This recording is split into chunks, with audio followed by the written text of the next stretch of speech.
Mr. Sir, you could call me out of order because this is out of order. This undermines the basic decency of this committee.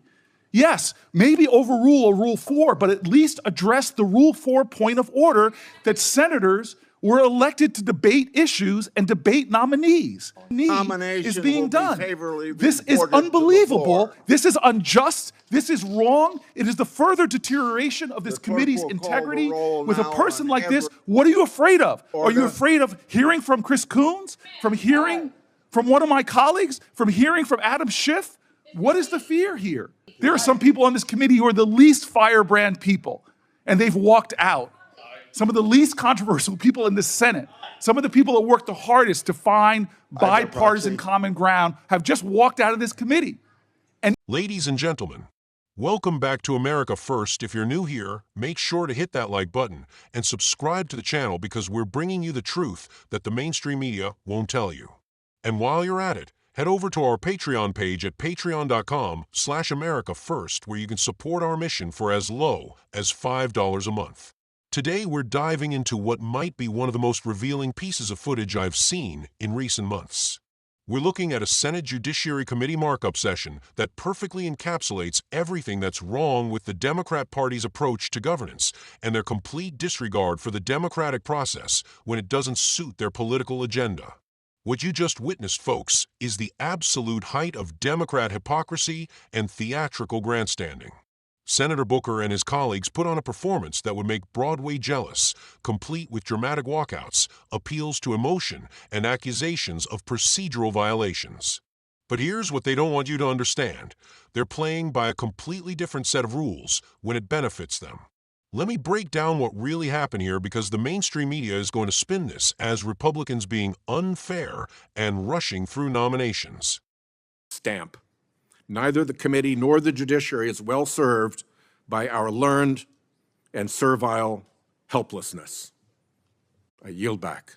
I will now go to voting because we have committee markups and other committees and people have to leave here soon. We'll go to Bovey's nomination. The clerk will call the roll. Mr. Chairman, point of personal privilege. Mr. Chairman. Mr. Chairman, Point of according to personal- Rule 4 of the committee, we have the right to continue to debate this nomination. No. I'm invoking Rule 4 of the committee. We have the right to debate this nomination. You're And out of order. I'm seconding Mr. Senator Chairman? Booker's demand for a vote on his request to hear from the whistleblower. Mr. Chairman, you should at least acknowledge my Rule 4 point of order. You're out of order. I don't understand this.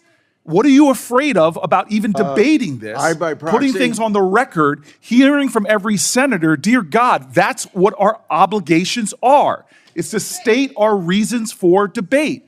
At least address the Rule 4 point of order that we're calling. There's no need to rush this. What are we afraid of? We're not pressing for the 2-hour rule like you all did when you were in the minority. We're simply asking for a credible amount of time to air our concerns before the vote. We respect each other in this committee. We respect the understanding that we have things to say. But yet we're doing this in a way that makes no sense to me. And it makes no sense to me because we're not trying to do things like force the committee to close or force a 2-hour rule. This is about understanding that people on this side have a responsibility to state their issues. Mr. Sir, you could call me out of order because this is out of order. This undermines the basic decency of this committee. Yes, maybe overrule a Rule 4, but at least address the Rule 4 point of order that senators were elected to debate issues and debate nominees. This is absolutely insane. What is the rush? Sir, I am interrupting because you're interrupting a regular point of order. At least address my point of order. I have the right to do that by the rules of this committee. If you want to overrule the rules of committee, then do so. But this is not in any way in order. You are obligated to address a point of order according to the rules of this committee. You could overrule me by a Senate vote. You're violating your own rules. The parliamentarian has been clear about this. The parliamentarian has been clear. You could overrule the point of order I'm doing, but you have to follow the precedents and procedures of this committee. This is outrageous that you're not allowing senators to have their fair say before a controversial nominee is being done. This is unbelievable. This is unjust. This is wrong. It is the further deterioration of this committee's integrity. With a person like this, what are you afraid of? Are you afraid of hearing from Chris Coons? From hearing from one of my colleagues? From hearing from Adam Schiff? What is the fear here? Have at least the decency to have a vote on my point of order regarding Rule 4. I have respect for you, Mr. Chairman. We've served together for more than a decade, but this is outrageous. This is unacceptable. This is wrong. It is wrong. And why? Why? What is the rush to take another half hour to listen to people? What is the rush? What are we afraid of, Mr. Chairman? What are we afraid of?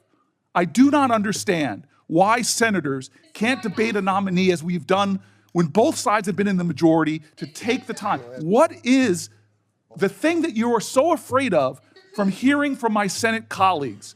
This is a violation of the precedents of this committee. We're not trying some stunt here to try to force a 2-hour rule like you all did when you were in the minority. We just want to be heard before a controversial vote. Sir, this is wrong, and you know it. You are a person of integrity. How could you be doing this? At least have a vote on my point of order. Sir, with all appeals to your decency, with all appeals to your integrity, with all appeals to past jurisdiction and past precedent, why are you doing this? This is outrageous. This is a kangaroo court. That's all we have here, Mr. Chairman. This is wrong. To violate your own rules without going by the mandates of the parliamentarian. This is unbelievable. There's a way to do this. If you want to force this through, if you want to ram this through, there's a way to do it in accordance to the rules as spelled out by the parliamentarian. It is simple. It is clear. There's a pathway to achieve what you're trying to achieve. But sir, this lacks decency. It lacks decorum. It shows that you do not want to simply hear from your colleagues. This is absolutely wrong. And sir, this is to me one of those moments where we are not showing common respect for each other on both sides. I have sat here when we were in the majority and listened to my colleagues' arguments, listened to their passionate statements, and then we voted. This is not that. This is us simply trying to rush through one of the most controversial nominees we've had under this presidential administration. Sir, God bless America. You are a good man. You are a decent man. Why are you doing this? What is Donald Trump saying to you that are making you do something which is violating the decorum of this committee, the rules of this committee, the decency and the respect that we have each other to at least hear each other out? I've sat through so many long speeches of my colleagues, heard their objections, listened with sincerity to try to see what their arguments are. But we are not doing that. Sir, this is wrong, and you know it. There are some people on this committee who are the least firebrand people, and they've walked out. Some of the least controversial people in the Senate, some of the people that work the hardest to find bipartisan common ground have just walked out of this committee. And you don't even seem to care, but I know you do. I know your heart, Senator Grassley. This is wrong. I know the kind of person you are, and you know this is wrong. This is not necessary. What is another half an hour to allow senators to be heard? It's what the Constitution mandates. It's the ideals of the United States Senate. The world's most deliberative body should take a decent amount of time to deliberate. But here we're not doing that. Here we are jamming this through with some sense of false urgency. It's one thing not to hear from whistleblowers. It's another thing not to hold another hearing, but to not even allow my colleagues to have their moment to speak against this justice. It's just wrong. And I know you know this. I know you know this. The only time this rule has ever been overturned by both parties was done when one minority was trying to pull some stunt to stop the committee from hearing. This is not that. This is not the 2-hour rule. This is a basic element of the ideals of this committee, sir. It is the basic understanding of having debate and deliberation. It's a basic understanding of we can listen to each other even if we disagree, that we should have time and space and a forum to listen. Sir, this is just wrong. in every way.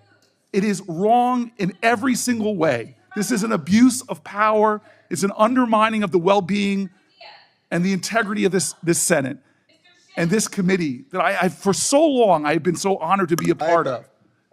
This is wrong, sir, and I join with my colleagues in leaving. This is a majority sham. vote. This is wrong. We'll report We're better Jordan than this. Pratt to the floor. Now we'll have to vote on these nominees for U.S. Attorney because we don't have enough people on the other side, so we can't do it by voice vote. So the clerk will call the roll on Kurt Alme. Mr. Grant. Aye. Mr. Cornyn. Aye. Mr. Lee. Aye. Mr. Cruz. Confused by the sense of quiet. Aye. Mr. Hawley. Mr. Tillis. Mr. Kennedy.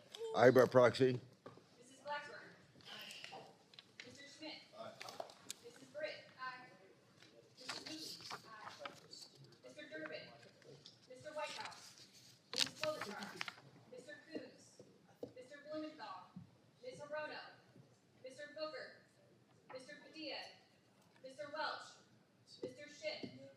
Chairman Grassley. Aye. On this vote, the ayes are 12. Okay, that Kurt Alme favorably voted will be reported to the floor. Now we'll vote on Leslie Woods Murphy. Call the roll, please. Mr. Grant. Aye. Mr. Cornyn. Aye. Mr. Lee. Aye. Mr. Cruz. Aye. Mr. Hawley. Aye. Mr. Tillis. Aye. Mr. Kennedy. Aye by proxy. Mrs. Blackburn. Aye. Mr. Schmidt. Mrs. Britt. Mrs. Moody. Mr. Durbin. Mr. Whitehouse. Ms. Klobuchar. Mr. Coons. Mr. Blumenthal. Ms. Hirono. Mr. Booker. Mr. Padilla. Mr. Welch. Mr. Schiff. Chairman Grassley. Aye. On this vote, the ayes are 12. Yeah, the ayes have it. Nomination would be favorably reported. Now we go to nominee for Jean Perrell. The clerk will call the roll. Mr. Grant. Aye. Mr. Cornyn. Aye.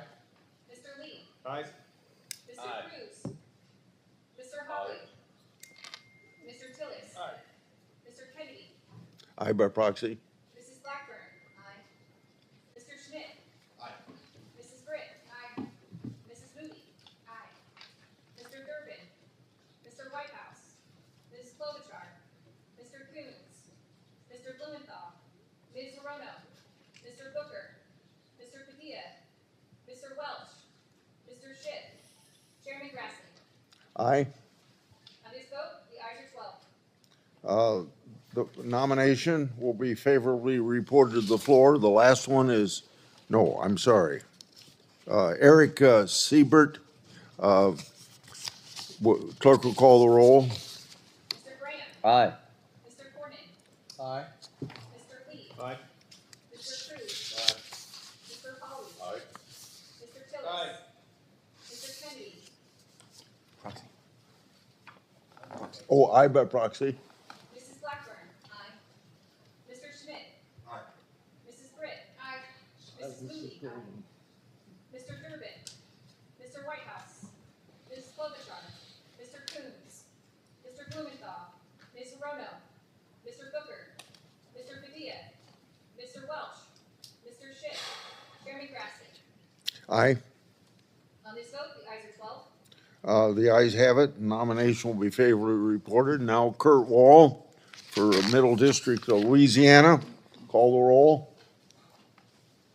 Mr. Grant. Aye. Mr. Cornyn. Aye. Mr. Lee. Aye. Mr. Cruz. Aye. Mr. Hawley. Aye. Mr. Tillis. Aye. Mr. Kennedy. Aye by proxy. Mrs. Blackburn. Aye. Mr. Schmidt. Aye. Mrs. Britt. Aye. Mrs. Moody. Mr. Durbin.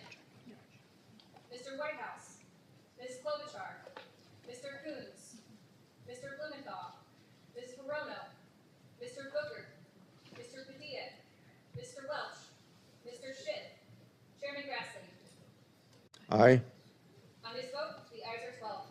That'll be favorably reported. Before you disband, I'd like to have everybody that's here know that what happened here today is no different than when Democrats cut off debate on Judge Kashubi and Judge Lee against Republican protests to continue debate in November of 2023. In that markup, Senator Blackburn and others were not offered an opportunity to speak on those nominees, and Chairman Durbin ordered the vote, just like the obstruction we saw here. I ordered the vote this time. So if you'll spread that word that this is not unprecedented, either the actions of the minority walking away or what we did here as a majority. It's happened before, and we have to move things along. And I thank everybody for participating. Meeting adjourned.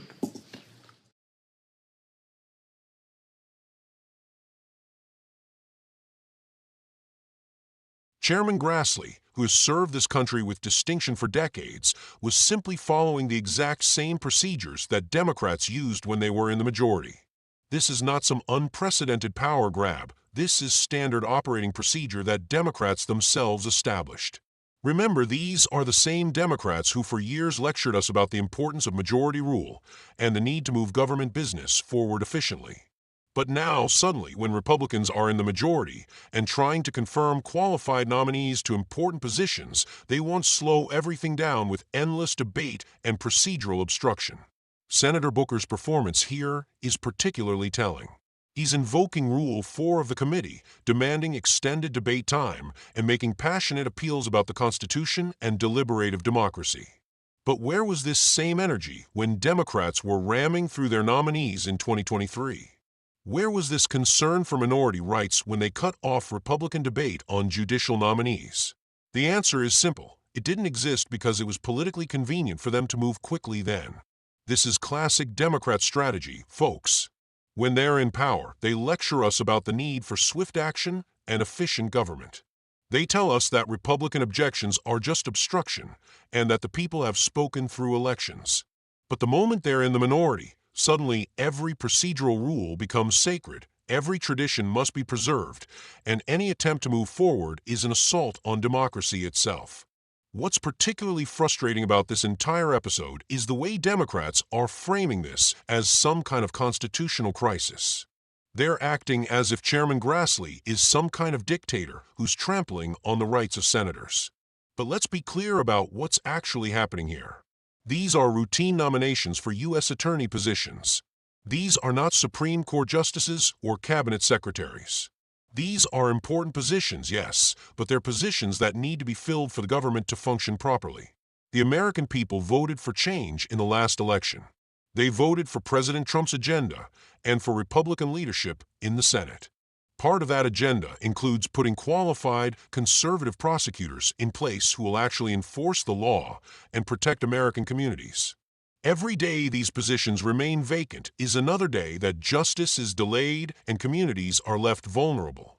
But Democrats don't want these positions filled because they know these nominees will actually do their jobs.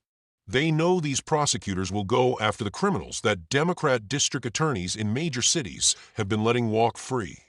They know these nominees will enforce immigration law, prosecute drug dealers, and stand up for law and order in their districts. This is why they're so desperate to delay and obstruct. It's not about procedure or tradition or minority rights. It's about preventing the implementation of conservative policies that the American people voted for. It's about maintaining the broken status quo that has led to rising crime, open borders, and a two-tiered justice system. The walkout itself is perhaps the most telling moment in this entire episode. When Democrats realize they can't win through legitimate procedures, they resort to theatrics. They storm out of the committee room, claiming moral outrage and constitutional violations. But what they're really doing is abandoning their constitutional duty to participate in the democratic process. These senators were elected by their constituents to represent them in the Senate, including in committee proceedings. When they walk out, they're abandoning that responsibility. They're telling their voters that their principles are more important than doing the actual work of governance. It's political theater at its worst. And let's talk about the substance of what they're objecting to. They mention wanting to hear from a whistleblower, presumably related to one of the nominees. But they've had weeks or months to investigate these nominees, to raise concerns, to request additional information. The committee process isn't supposed to be an endless fishing expedition where the minority can delay indefinitely hoping to find some smoking gun. The confirmation process for U.S. attorneys is well established. Nominees undergo FBI background checks, financial disclosure reviews, and extensive vetting by the Justice Department. They appear before the committee for questioning. They submit written responses to additional questions, and then the committee votes. That's the process, and it's a process that has worked for decades under both Republican and Democrat leadership. What Democrats are really upset about is that these nominees are qualified conservatives who will actually enforce the law. They're upset that President Trump is keeping his campaign promises to restore law and order to American communities. They're upset that their era of activist prosecutors and soft-on-crime policies is coming to an end. Take a look at what's happened in cities across America under Democrat leadership. We've seen district attorneys who refuse to prosecute theft, who let violent criminals walk free, who prioritize ideology over public safety. We've seen prosecutors who spend more time going after political opponents than actual criminals. This is the broken system that Democrats want to preserve. The nominees being confirmed here represent a return to traditional law enforcement. They're prosecutors who believe in holding criminals accountable, who understand that their job is to protect law-abiding citizens, not to advance a political agenda. This is exactly what American communities need and deserve.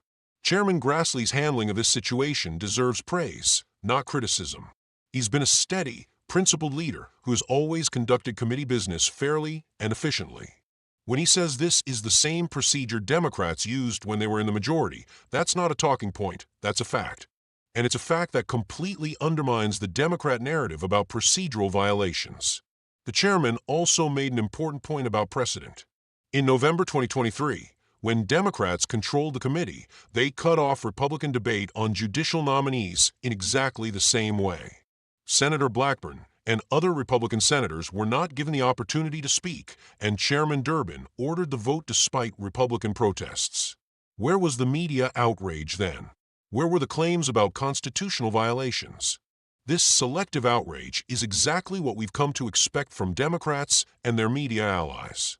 When they do it, it's efficient governance. When Republicans do it, it's an assault on democracy. This double standard is not only hypocritical, it's dangerous for our democratic institutions. The broader context here is also important to understand. We're in the middle of a historic effort to restore American greatness after 4 years of failed Democrat policies.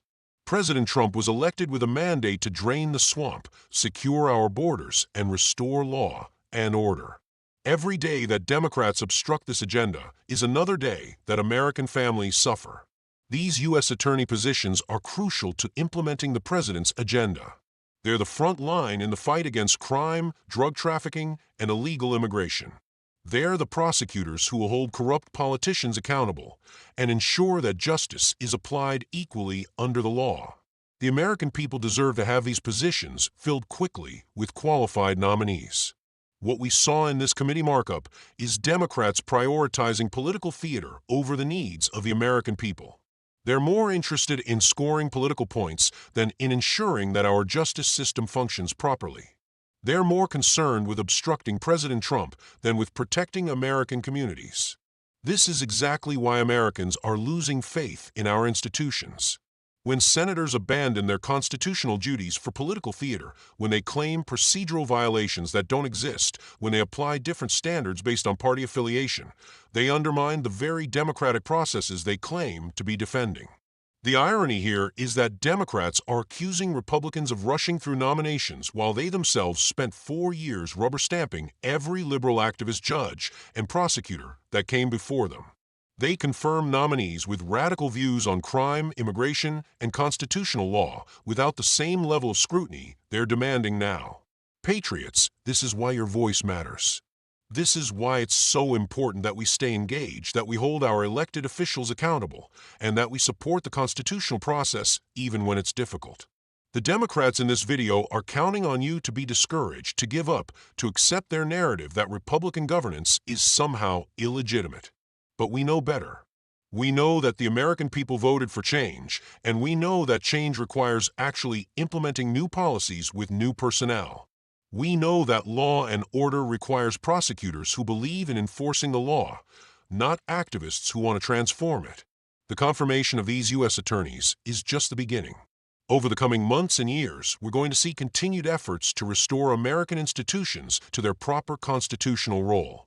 We're going to see prosecutors who actually prosecute criminals, judges who actually interpret the law, and agencies that actually serve the American people.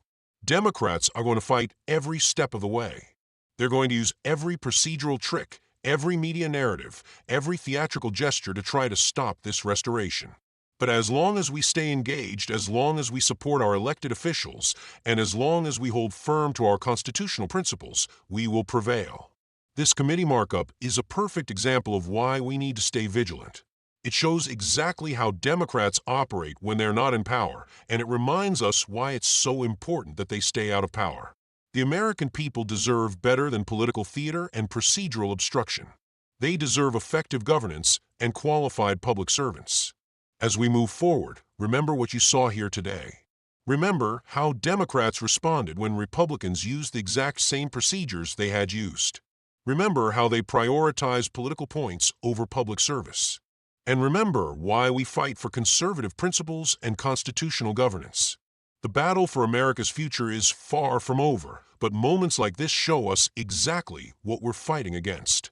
We're fighting against a party that believes rules only apply to their opponents, that thinks democratic processes are only legitimate when they benefit from them, and that would rather obstruct than govern. But we're also fighting for something much more important. We're fighting for the rule of law, for equal justice under the law, for constitutional governance, and for the American people's right to have their electoral choices respected and implemented. That's why your support matters so much. That's why we need you to stay engaged, to stay informed, and to keep fighting for the principles that make America great. Head over to patreon.com/AmericaFirst and help us continue bringing you the truth that the mainstream media won't tell you. Thanks for watching, Patriots. Make sure to like this video, subscribe to the channel, and share it with your friends and family. The more people who understand what's really happening in Washington, the better equipped we'll be to hold our elected officials accountable and restore American greatness. Until next time, keep fighting for America first.